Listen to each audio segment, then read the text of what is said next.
yeah, I'm gonna be house poor. Like, I don't know how I'm gonna afford food. I don't know how I'm gonna afford gas. In about a month, I'm moving from the home that I own in Washington, D.C., and I'm moving back into an apartment. I don't want to be a homeowner anymore ever again. Like, I'm not interested in it. If you're not careful, you'll end up like the homeowners we see today with a home that you hate, and then you'll be forced to sell your wealth for pennies. If you want to avoid foreclosure, you need to pay attention to this next clip. I'm in the process of buying my very first house as a 28-year-old with no kids. I'm not married. I am in a relationship. I close in 7 days, and I feel like I should be super excited right now and happy, but in reality, I am terrified.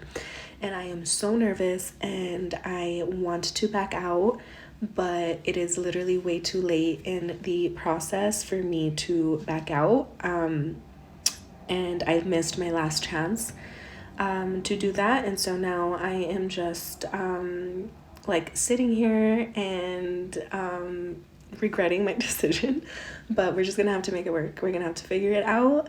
And yeah, I'm gonna be house poor. Like, I don't know how I'm gonna afford food. I don't know how I'm gonna afford gas. I don't know what I'm doing. Who let me do this? Who let me do this? So she made one big mistake. She mentioned that she's going to be house poor, which essentially means that she won't be able to comfortably afford the mortgage. One of the things that I've mentioned continually on this channel is the fact that you need to make sure that you can afford the mortgage. Ideally, it shouldn't be more than 30% of your income. That's not always possible, and it's a little bit harder these days, but you should aim to get as close to that as possible. 30% of your take-home pay. Your mortgage should not exceed that in an ideal situation. Since she doesn't have a family yet, she's not married or anything like that, I suggest that she rent the rooms out. I don't know if it's a 2-bedroom, 3 or 4-bedroom, but she should rent the rooms out and help to subsidize and cover most, if not all, of her mortgage, depending on what she can charge them. It might be uncomfortable at first. She probably wants to have her own space, but if she's gonna be house poor, she should at least strongly consider renting out one of those rooms. Maybe she could do it until she gets a higher paying job and it can help her build up some savings. It's something she should explore. The reality of it is being house poor is one of the quickest ways to guarantee that you're gonna lose your home. I will say though, congrats to her on owning a home so young. As of 2024, the median age of a first-time home buyer was 38 years old, which is 3 years older than it was back in 2023. So she's doing a good thing overall. Just need to get a little creative to overcome being house poor. If you ever almost bought a home that you could not truly afford, let me know about that in the comments. I would love to hear your story. If you want to avoid endless maintenance bills, listen very closely to this next clip. I'm selling my home after being a homeowner for only 1 year, and here's why. Saying I'm a homeowner is a lot better than actually being a homeowner. There's a lot of work that goes into maintaining a home that I'm just not willing to do, to be honest. Also, I prefer living in an apartment because of the amenities.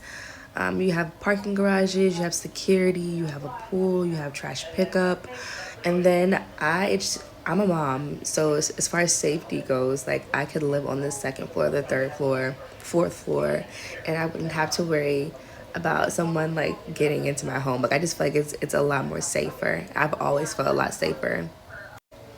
When something goes wrong in your house, you are responsible for fixing said problem. When you live in an apartment or when you have a landlord, they have to handle maintenance. You can pick up the phone, hello maintenance, help me. When you have your own home, you can have a warranty, but there's oftentimes a deductible associated with that warranty. It's a headache. It's a true headache.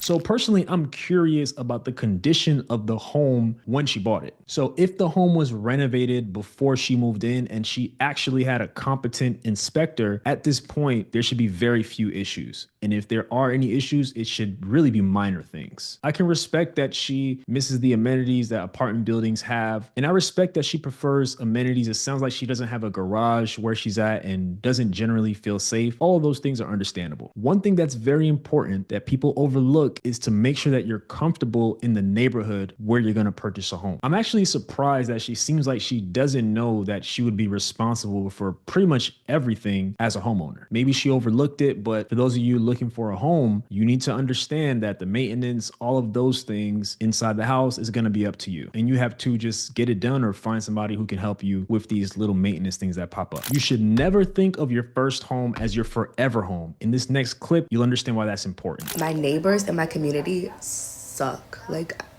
I have a few good neighbors, but I have a few not so great neighbors, and it's just, I don't know, I just feel like it's not worth it to settle and live around people that I don't want to live around forever. I don't know if I have ADHD or ADD, or I don't know, but like also too, I'm not the type of person that wants to like sit in one place forever. Like I love movement. Like I don't want to be in one place forever. So, and I have commitment problems. So I can't commit to one place. Like that's just not for me. Unfortunately, you can't control the neighbors that you have. And in many cases, the types of neighbors that you're likely to have are pretty much based on the area that you're in. So I'll say it again, you need to make sure that you're comfortable in the neighborhood where you buy a home. I would recommend driving there during the day, driving there at night, seeing if there's a lot of people loitering, just seeing if you're comfortable with whatever's going on in the community, on your block and surrounding blocks. I know she's going back to an apartment building, but the reality of it is you still don't know what kind of neighbors you're going to end up with. You do your due diligence and you just hope for the best. So hopefully she finds what she's looking for. And I can also respect that she recognizes that she's not the type of person who wants to have roots and stay in one place. She's probably better off just going from one apartment to the next every year or every other year. It seems like that fits more of the lifestyle that she wants to live. So when you do buy a home, you're probably not going to be there forever. You're probably going to be there more than 1 year. And actually, according to the National Association of Realtors, the median number of years people typically spend in their home is 13 years. Now, obviously, it varies based on a variety of factors, but according to the study, 13 years. Thinking your mortgage is going to stay the same forever can easily put you in a situation where you're house poor. The next clip is going to show why that's the wrong way to think. Oh, another huge thing is your mortgage changes. Like, obviously, I factored this in before I purchased my home, but now it's getting to the point that my mortgage is going up because of taxes, but it's like how your rent goes up and you don't see any changes, right? My mortgage is going up and I'm not seeing any changes. I'm over it. So long story short, being a homeowner is, people have always told me like, oh, buy a home and just rent it out. And the reason I'm not renting my home out is because for me, I just feel like that would be an even bigger hassle, because if something goes wrong, I have to fix it immediately. If they tear up my entire home, I have to fix that. And I get that there's insurances and there's all these caveats, but again, that's extra stress that I truly do not need right now. I'm really glad she mentioned that your mortgage changes. So your mortgage payment is typically made up of your principal, interest, taxes, and insurance. The amount your property taxes will be depends on the area, depends on how they assess properties and things of that nature. Your insurance is dependent upon where you are, but also the coverage you're getting and also the company that you're going with as well. One thing that I strongly recommend is to shop your insurance every year. It's something that I've started doing this year, and it can go a long way and save you some money. So if you have a fixed rate mortgage, your principal and your insurance, they never change as long as you don't refinance. But your property taxes and your insurance, they will definitely change over time. So something to keep in mind. So one thing she mentioned is that when you're renting, you see an increase in your rent and no changes, and it's the same thing as a homeowner. Well, as a homeowner, any changes you want to make are on you and come out of your pocket. Whereas with an apartment, there's actually very little you can change unless the landlord changes it. So another example of things that are your responsibility as a homeowner versus a renter. And I do understand her not wanting to rent out the house, and many of the things she mentioned are true. However, she could simply get a property manager to deal with all of those problems that she mentioned, and she can just collect money. She would likely have to refinance the mortgage and get a mortgage that's tailored to investment properties, since her current mortgage is presumably one for someone who is living in the property. So those are two different things. Overall, to me, it seems like she wants simplicity, and when she goes back to an apartment, she'll get it. Now, this is a real estate page, and I want every last one of you watching, if you're not already a homeowner, to be a homeowner. If you're not already a real estate investor, landlord, etc., to be one. But at the end of the day, it's not for everybody. If you try it and it's not for you, it's no shame in going in a different direction. So if you think that the price of a property is more important than its location, the next clip is going to show you why you're wrong. Okay, number one, I am a single woman, a single mother, and I feel like living in a house, you have a little less security than you do when you live in a large apartment building that has like secured entry, a doorman, maybe even like a security personnel on staff, cameras everywhere. And I feel very vulnerable in my home at times. And look, I have a security system. Shout out ADT. Not sponsored, but go ahead and do it if you'd like. I have Ring cameras, but I just feel like it's not the same as having the extra level of security that you have living in a large building. I can empathize with where she's coming from in terms of not feeling safe in her home by herself with her daughter. I don't know what that feels like, but I can imagine that, that could potentially be a scary thing. I'm also curious about what part of Washington, D.C. she lives in. Perhaps that could be a contributing factor to the fact that she doesn't feel safe. Now, to get into a home, for the most part, you have the front door, maybe a second door, and that's it. Whereas with some of these apartment buildings, there's multiple access points or multiple, fobs or whatever you have to go through to get to the elevator, to get to the lobby, to get to the apartment, etc. So I could see why she would feel more secure in that kind of setup with the doorman and cameras and stuff like that. So let me know in the comments, do you believe apartments are safer? Have you ever lived in a home and felt unsafe in your home or in your community? Let me know. Before you buy a home, you must know whether you want to buy a new construction home or an older home. The next clip is going to show you why that's extremely important. But first, I need you to hit that subscribe and like button. If you want to get better at real estate investing, you have to follow this channel. The second thing is, my house was built in 1942. I mean, you can see I try to do a little something in here, just a little something. But at the end of the day, unless you like a home that's a little bit older, if you like that aesthetic, look, if you like that aesthetic, you'll be happy. I thought that I could buy this house at a lower price and slowly update it to my liking, and I haven't been able to. It's way more time intensive than I ever anticipated, and that means that I have to find every fixture, find a person that's reliable to come do it. When a professional comes to do something, they always uncover 67 other things that need to be done for this one item to be fixed. And it's very overwhelming managing that when I have so much other stuff going on. And I feel like I'm tired of being responsible. So there seems to be a debate lately over whether or not people should buy older homes or whether they should buy new construction homes. Let me know in the comments, which one of those do you prefer? Older homes or new construction homes? So when she's ready to buy again, I believe she's going to buy a new construction home. I'm curious to know about the additional things within the house that she wanted to change, and also the general condition of the home when she bought it. As a homeowner, it's natural to feel like you want to change a bunch of stuff over time, but it's important to understand that you don't need to do everything all at once. Take your time with the modifications you want to make to the home, and the reality of it is you're gonna probably spend a good amount of time there, so there's no rush. I gotta say, I respect her transparency. A lot of people online don't talk about the realities of home ownership.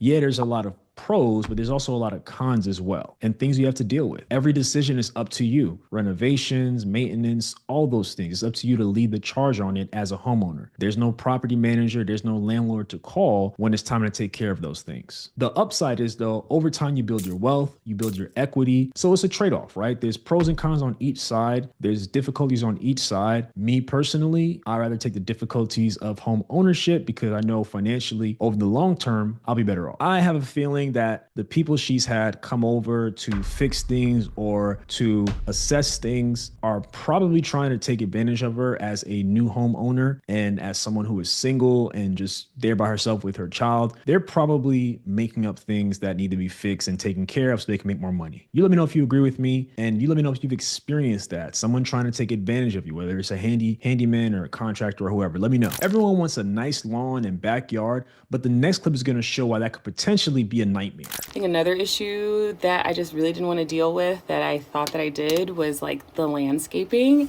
So even in DC where I have a small plot, the front yard and backyard are overwhelming. So, I mean, I have people who mow the grass, but then the people who mow the grass don't necessarily do like other maintenance on the yard. So like weeding and things like that are something that I'd have to do. And if I don't have time to do it, it gets out of control. Besides the weeding and stuff, like if you want to plant like annual flowers, like whatever, like it's just a lot of stuff to deal with. And I have like way too much going on. And I feel like I wasn't prepared when I bought this house. I think like people will tell you that it's important to be a homeowner, but they are not realistic about how much work and responsibility goes into home ownership outside of just, oh, you're building equity. So landscaping is something that you need to keep in mind when you're looking for a home. If you don't want to pay for landscaping, or if you don't want to do the landscaping, then that's something you need to consider in your search. You probably want to avoid homes that need landscaping. Now, if you do end up buying a home that needs landscaping, has grass and stuff, a potential project to look at is to get fake grass or to put cement over the grass. That's something that can save you from having to do that routine landscaping. Now, if you live in an HOA or you end up in an HOA community, you need to make sure that you're allowed to make those kind of changes. I wish you the best, but DC is prime real estate, and it sounds like she got a good deal on that property. There's good news though. I did see another clip on her page, and she actually ended up holding on to the property, and she's planning to rent it out, which I think is an excellent idea. What is the number one regret that I had when buying my first home? That would have to be actually buying the home I wanted. Don't get me wrong, we love our house, but I wish that we house hacked. So that would be if you buy a multifamily up to 4 units. So basically you would live in 1 unit and someone else would rent out the other 3. And essentially they are paying your mortgage. So you are living there rent free. I kick myself all the time for not doing it.